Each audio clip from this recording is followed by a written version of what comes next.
반갑습니다. 9월 20일 금요일 큐티 스케치 시간입니다. 오늘 본문은 느헤미야 10장 1절부터 31절까지의 말씀입니다. 오늘 본문은 이렇게 시작합니다. 그 인봉한 자는 하갈의 아들 총독 느헤미야와 시드기야, 스라야, 아사랴, 예레미야, 바스훌, 아마랴, 말기야, 핫두스, 스바냐, 말룩, 하림, 무레못, 오바댜. 오늘 본문은 인봉한 자들의 이름을 27절까지 쭉 적고 있습니다. 아주 많은 사람들의 이름을 적는데요. 인봉한 자가 누구냐? 그 언약에 사인한 자, 그 언약 준수에 함께 결단한 자들을 말합니다. 이제 그 언약의 결단이 무엇입니까? 하나님의 말씀에 순종하겠다는 거죠. 그리고 순종하기 전에 무엇을 했나요? 순종하겠다고 결단하기 전에 무엇을 했습니까? 자신과 조상들의 죄를 회개했지요. 회개했습니다. 회개하고 결단하고. 느헤미야서를 보면서 성경 전체 안에 있는 중요한 하나님 앞에 나아가는 방법, 그리고 나아가서 해야 될 것, 그리고 나아가면 할 수밖에 없는 것, 그게 무엇인고 하니 하나님 앞에 진심으로 감사하는 것, 그리고 회개하는 것, 회개하는 가운데 또 감사하는 것, 또 감사하는 가운데 회개하고, 또 회개하고 결단하는 것. 결단이 있는 거죠. 회개는. 회개 안에 사실은 돌이킴. 내가 예전에는 동쪽으로 갔는데 이제는 완전히 돌이켜서 서쪽으로 오는 것까지가 회개죠, 사실. 근데 굳이 조금 구분해서 우리가 회개를 돌이킴이라고 한다면 돌이켜서 다시 회복하여 그 회복하는 삶, 순종의 삶을 살아가는 것, 그것을 어떤 면에서 결단이라고 부를 수 있겠죠. 그래서 그런 결단한 사람들이 이만큼 된다, 그 이름을 쫙 호명하고 있습니다. 결국에는 내가 언약에 동참하겠습니다. 그 언약의 내용 중에 28절을 보면요, 이방 사람과 절교한다. 이방 사람들과 절교한다. 이게 무슨 말이냐 하면, 이제 포로지에 살다가 돌아온 사람들도 그렇고, 그 지역에 살아남아 있었던 자들도 그렇고, 다양한 이방 사람들과 접촉하고 그들과 섞여서 살 수밖에 없었고, 또 한편으로는 그들을 의지할 수밖에 없었고, 그들의 것을 사고, 또 그들에게 뭔가를 팔고, 주로 많이 샀겠죠. 그들에게 사고, 교류하고 교제하는 동안 그들 안에 있는 잘못된 영향이 우리에게 주어지니까 우리가 이 본문을 잘 살펴야 합니다. 그럼 난 무조건 믿지 않는 사람들과 무조건 단절한다, 이게 아니죠. 그렇게 살 수도 없습니다, 지금. 그런데 이 시대는 어떤 시대입니까, 지금 현재? 철저히 이방 신들을 믿고 있고 그들의 영향 아래 있고, 지금 이렇게 성전을 짓고, 에스라 때 성전을 짓고, 또 느헤미야 때에 성벽을 완성하고 성전을 지었는데도 불구하고 교류가 있고 영향이 있었던, 그러니까 성전을 짓는 그 시대에도 절교하는 일이 있어야 됐고요. 오늘 이 시간에도, 오늘 이 느헤미야도 절교에 대한 강조를 하고 있습니다. 끊어내는 것, 악함과 끊어내는 것, 죄와 벗하지 않는 것, 이것으로 우리가 받아들여야 되겠죠. 그러니까 죄가 들어오는 통로를 막겠다는 것입니다. 그런 단절, 절교, 그리고 하나님의 율법을 준행하는 모든 자와 그들의 아내와 그들의 자녀들, 곧 지식과 지혜 있는 자들은 다 그들의 형제 귀족들을 따라 저주로 맹세하기를, 우리가 하나님의 종 모세를 통하여 주신 하나님의 율법을 따라 우리 주 여호와의 모든 계명과 규례와 율례를 지켜 행하여 절교하고 끊어내고, 내가 붙잡아야 될 것, 친하게 지내야 될 것, 내가 의지하면서 순종해야 될 것, 그것이 바로 하나님의 말씀이라는 것입니다. 그런데 하나님의 율법을 준행하는 모든 자와 그의 아내와 그들의 자녀, 이방인과 절교하고 하나님의 율법을 준행하고 하는 모든 자들과 그의 아내와 자녀들은 누군가 하니 지식과 총명이 있는 자들이다, 이렇게 이야기합니다. 28절에 지식과 총명이 있는 자들이 누군가 비상한 머리가 있거나 계산을 잘하거나 분석을 잘하는 이런 사람 말고, 항상 중요한 특징이 뭐냐고 하니 하나님의 말씀을 상고하고 묵상하고 그 말씀을 지키는 자가 지식과 총명이 있는 자들이라는 거예요. 그러면 이 지식과 총명이 있는 자들, 하나님의 율법을 사모한 자들이 똑똑하고 분석력이 있을 수 있느냐? 그렇게 있을 수 있어요.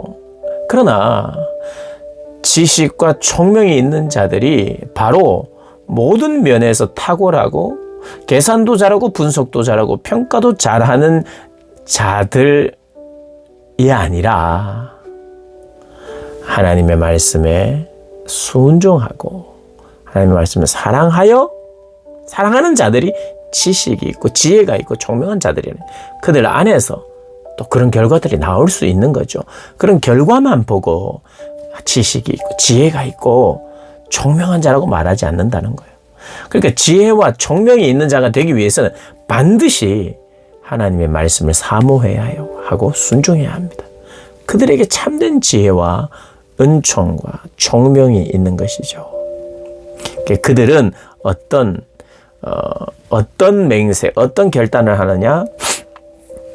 하나님의 말씀을 철저히 지켜 행한다는 것입니다. 그러면서 오늘 구체적으로 31절까지 보면 두 가지 이야기를 하는데, 31절에 보니까 이 땅의 백성이 안식일에 물품이나 온갖 곡물을 가져다가 팔려고 할지라도 우리가 안식일이나 성일에는 그들에게 사지 않겠고, 그들에게 사지 않는다는 그들은 이방인을 말하는 거예요.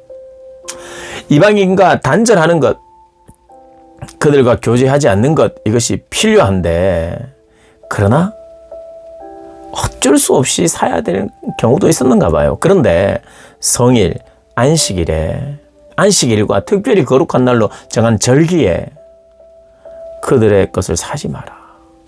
이방인의 것을 사지 마라. 이방인과의 문화 영향력도 내가 단절해야 되지만, 이방인들을 잘 단절하지 못하는 이유가 뭔고 하니, 이게 경제적인 어떠한 것, 내가 사야 되고 내가 필요한 것을 그들이 가지고 있었다는 거예요. 그러니까 나에게 돈이 필요했고 돈으로 그걸 사야 됐고 또 돈으로 환산해야 하는, 그러니까 성일조차도 내가 돈의 노예가 될 수 있다는 거예요. 섞이지 않아야 되는 이유 중에 하나는 그들의 문화도 문제가 되려니와 그들의 경제력이나 돈을 사랑하는 그들의 마인드가 나에게 영향을 주어서, 그리고 그런 이방인들의 영향 때문에 성일조차도 제대로, 안식일조차도 제대로 지키지 못하는 삶으로 나갔다는 거예요. 여러분, 주일을 예배드리지 않는 이유 중에 하나가, 물론 어떤 사람들은 잠이 많아가지고 게을러서 교회 안 나오는 경우도 있어요.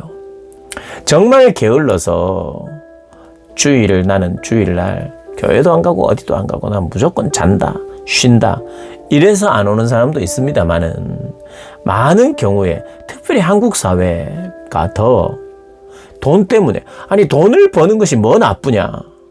여러분, 하나님은요 돈을 버는 것을, 일하는 것을 기뻐하십니다. 그런데 돈을 열심히 버는 게 나쁠 수 있느냐? 나쁠 수 있다. 그것을 주일에도 돈을 향해 일을 하면 그게 나쁠 수 있고 하나님이 원치 않으시고 그것이 나를 계속해서 주장한다는 거예요. 돈은 힘이 있어서 우리에게 매일매일 우리가 열심히 하는 일조차도 돈으로 환산된 것을 내가 보면서 돈에 주목하도록 하는, 일하는 것과 일하는 것을 일하는 자체로 감사하고 일에 대한 일을 하는 것에 대해서 가치로 여기고 그 가치를 누군가를 위해서 사용한다면 큰 문제가 없어요. 그런데 이 일을 돈으로 환산하여 늘 일을 돈으로만 보면 어떻게 되느냐? 일이 돈인 거죠. 그래서 일을 바라보면서 일을 하는 이유는 돈을 바라보는 거예요. 근데 쉰다는 것은 내 육체도 쉬는 것이지만 돈을 향한 내 주목함을 내려놓는 거죠. 그에게 팔 수 있는데, 그에게 살 수 있는데 그걸 멈춰야 하는 거예요. 나는 이 돈으로 살지 않고 하나님으로 산다. 그래서 돈에 계속해서 집중하는 내 집중을 쉬는 것, 필요한 것이죠. 우리가 돈에 집중하다 보면 다른 사람들을 돌보지 않습니다. 돈은 철저히 자기를 바라보게 해요. 돈을 통해서 남을 보지 않고 돈을 통하여 나를 봅니다.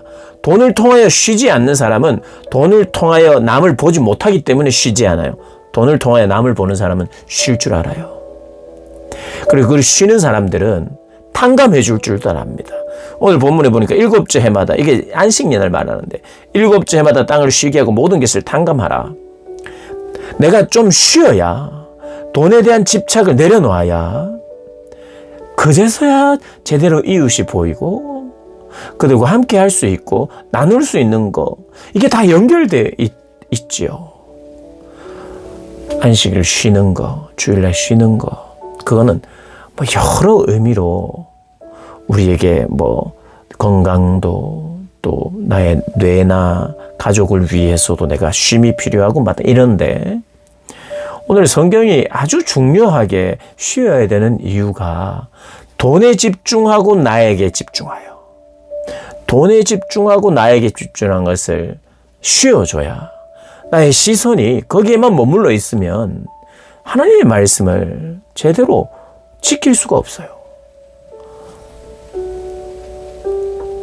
돈을 바라보고 나를 바라보는 그 시선을 멈추어야 다른 이들을 보고 나눔이 있고 용서가 있고, 아, 나는 그들을 탕감해 줘야 되는 사람이지. 시간이 되면, 그래서 여러분, 안식일을, 주일을 어쩌면 탕감해 주는 날로, 이웃 사랑의 실천의 날로, 내가 예배도 드리지만 예배를 드리고 단지 몸을 쉬는 것만 계획할 것이 아니라, 사실 안식일에 주님만 바라보고 가 아니라 주님을 바라보면서 이웃을 바라보는, 돈과 나를 내려놓을 때 하나님이 보이고 이웃이 보이는데, 하나님 사랑, 이웃 사랑의 실천에 나의 관심을 둬야 할 것을 오늘 본문은 말하는 것 같아요. 사랑하는 여러분, 내가 나와 돈에 관심을 기울이던 것을 내려놓을 때, 참되게 하나님을 예배할 때 혹시 내 시선이 탕감해줘야 될 어떤 사람으로 향하지 않던가요? 아마 향했을 것입니다. 그게 주님이 주시는 은혜니까요. 그런 것들을 행해 나가는 것이 오늘 느헤미야서가 말하는 그런 내용인 것 같습니다. 이 말씀 더 묵상하시고 내 삶에 적용하시는 은혜가 있으시기를 주님의 이름으로 축복합니다.